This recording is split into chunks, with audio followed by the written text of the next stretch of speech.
15 years ago, many of us were still waking up in shock to the news that our country was attacked by terrorists on September 11th of 2001. Those attacks changed our country and also the aviation industry. Valley News Team's Ashley Bishop talked with the man in charge of the Fargo Airport about the changes that came from that day. It's been 15 years since the 9/11 attacks, and many people recall where they were exactly that day. Joining me right now, Sean Doberstein from the Fargo Airport. Talk to me. Do you remember where you were that day? I do. We had just started our Municipal Airport Authority board meeting on that morning around 8 a.m. And it was just shortly into that meeting where someone came into the room and indicated that an aircraft had crashed in New York City, had hit one of the towers.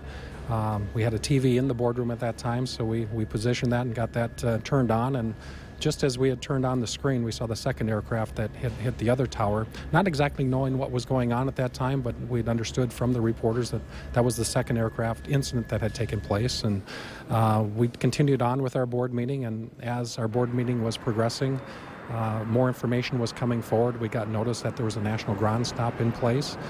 For us, all of our morning aircraft had already departed, so we didn't have any aircraft here on the ground at that time. And we were without commercial air service then until Friday morning, September 14th, when the Northwest Airlines flight left about 6:40 in the morning.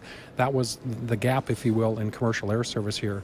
Now, general aviation and corporate aviation service started on Thursday, September 13th, and they were cleared for all operations at that time. But commercial service was disrupted from 9/11 until 9/14.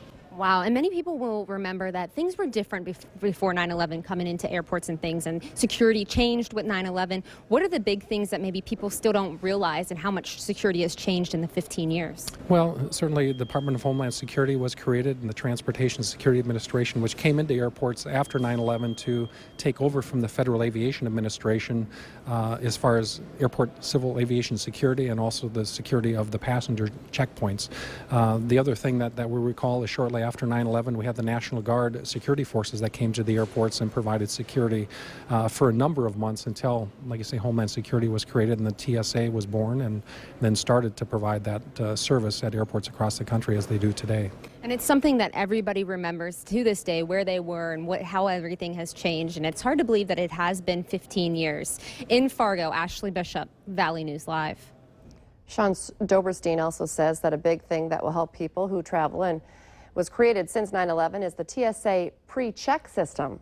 He adds that the airport is having open enrollment events from October 3rd to October 7th. Experts are